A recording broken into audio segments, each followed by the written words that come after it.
Estamos de regreso en Viva la Mañana. Muchísimas gracias por continuar con nosotros. Y es que un día como hoy, pero de 1910, se dio inicio la Revolución Mexicana. Y para mí es un honor dar la bienvenida a un gran historiador que nos acompaña el día de hoy, José Juan Hernández Moncada, para hablarnos sobre este evento que cambió la historia de nuestro país. Así que le damos la más cordial bienvenida. ¿Cómo está? Muy buenos días. Muchas gracias, buenos días. Como siempre, contentos que nos acompañen invitados de honor, invitados de lujo, y es que lo comentábamos hoy, pero hace 114 años inició la Revolución Mexicana con el precursor Francisco Ignacio Madero, donde sabemos que se vio envuelto en una lucha para, por así que, bajar del poder a Porfirio Díaz, quien estuvo más de 30 años en el poder, 3 décadas, y pues nos gustaría que nos compartiera justo hoy en su día, que estamos conmemorando esta lucha, pues que nos hablara sobre esta historia de este magno evento. Bueno, pues para hablar de la Revolución Mexicana, pues hay que entender que fue una guerra civil que se extendió pues más allá de una década, hasta 1920 termina el conflicto armado como tal, y sí, como bien comentas, pues inició como una revuelta en contra del gobierno de Porfirio Díaz, que se había prolongado ya por más de 30 años, y bueno, sobre todo ahí coinciden varias situaciones y varias inconformidades. Una, que es como la que representó Francisco I. Madero, había una necesidad, una exigencia de una apertura democrática, ya que Porfirio Díaz había prometido retirarse en 1910 y al final no cumple su promesa y se reelige para otro periodo. Esto fue, digamos, la gota que derrama el vaso, y a eso se suman otras demandas, como el injusto reparto de tierras, encabezado por Emiliano Zapata, principalmente en el estado de Morelos, que el movimiento agrarista pues buscaba un reparto de tierras más justo. Y otros grupos políticos con distintas demandas entre sí, incluso antagónicas entre ellos, se unen para derrocar a Porfirio Díaz. La situación no termina ahí. Una vez derrocado Porfirio Díaz, se convoca elecciones donde Madero es electo presidente.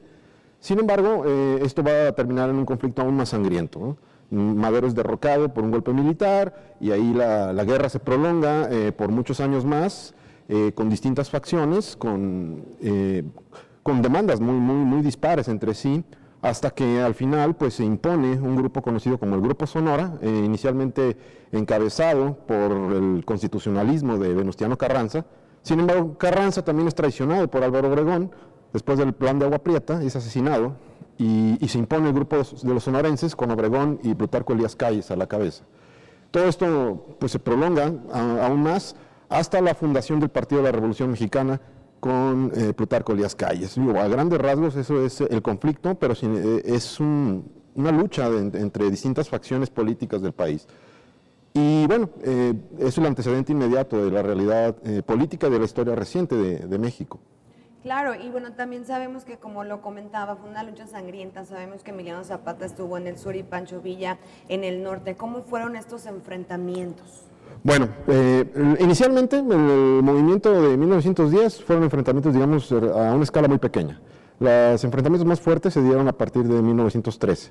Después de que Victoriano Huerta usurpa el poder y asesina a Francisco I. Madero, sobre todo Francisco Villa se consolida con la División del Norte en la región de Chihuahua como una unidad militar muy poderosa, y ahí van a darse enfrentamientos muy sangrientos, sobre todo en la ciudad de Torreón, fue uno de los más sangrientos, y el que es definitivo en esta fase de la guerra es principalmente la toma de Zacatecas. La toma de Zacatecas supuso la derrota absoluta del ejército federal que respaldaba a Victoriano Huerta, y se impone lo que es el gobierno revolucionario, que se convoca a la convención de 1914 en Aguascalientes precisamente, donde se busca, conciliar a las distintas facciones.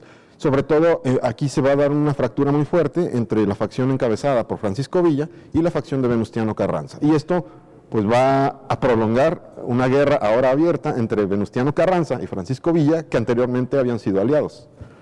Ok, qué interesante poder conocer un poco más acerca de la historia de la Revolución Mexicana, y nos gustaría también que nos compartiera algunos datos que a lo mejor muchas personas desconocemos dentro de esta guerra o de esta lucha. Bueno, un dato curioso, hablando de aquí de Aguascalientes, la derrota definitiva de Francisco Villa se dio en esta región, en Aguascalientes, a manos de Álvaro Obregón, que en ese entonces, digamos, era un subordinado de Venustiano Carranza.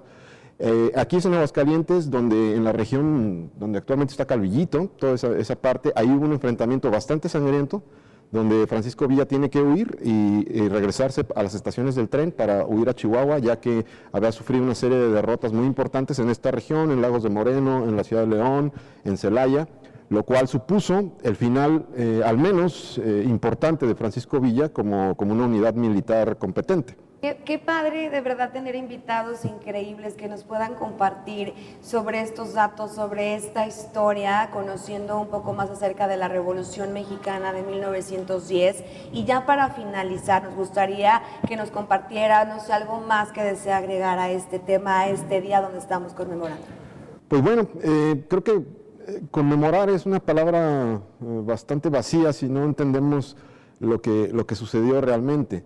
Realmente no podemos decir ni valorar que es una situación buena o mala. Fue una realidad que obedeció a muchos factores y a una coyuntura de distintas razones que nos han puesto en un camino histórico que se ha desarrollado a partir de entonces. Digamos que los gobiernos actuales, incluso nuestra Constitución actualmente es producto de todo este proceso, de toda esta guerra civil y de estas distintas demandas de distintos grupos sociales y políticos y facciones que se vieron enfrentadas en el conflicto más sangriento que ha existido en la historia de México. Ok, y justo nos acaba de llegar un mensaje en las redes sociales hablando de conmemoración. Nos preguntan aquí si sería entonces conmemoración, festejo o cómo podríamos llamar o acentuar este Día de la Revolución Mexicana. Más que festejo, conmemoración en el sentido de recuerdo. ¿Por qué? Porque recordamos las luchas sociales, recordamos nuestros procesos históricos y también lo costoso que ha sido, ¿no? En vidas, la revolución costó la vida a más de 1 millón de mexicanos. Entonces, ningún evento en la historia ha sido tan sangriento ni tan costoso para la historia de México. Agradecer bastante, ustedes ahí en casita ya conocieron un poco más acerca de la historia de la Revolución Mexicana, donde pues el día de hoy se está cumpliendo 114 años. Le queremos agradecer bastante por su tiempo, por esta entrevista, y a lo mejor si las personas que nos están viendo en este momento se quedaron con alguna duda, quieren contactarlo, ¿dónde pueden hacerlo? A través de redes sociales me pueden buscar por mi nombre. En sus redes sociales, José Juan Hernández, ¿verdad? Moncada. José Así Juan es. Hernández Moncada en las redes sociales. Cualquier duda, pregunta, créanme que nuestro gran historiador va a contestar a cada una de ellas. Gracias por haber estado con nosotros el día de hoy. Que tenga lindo día. Ya sabe que tiene su casa y nos vemos próximamente. Bueno. Gracias. Y con ese momento de irnos a otra pausa, pero al volver, muchísimo más en esto que viva la mañana.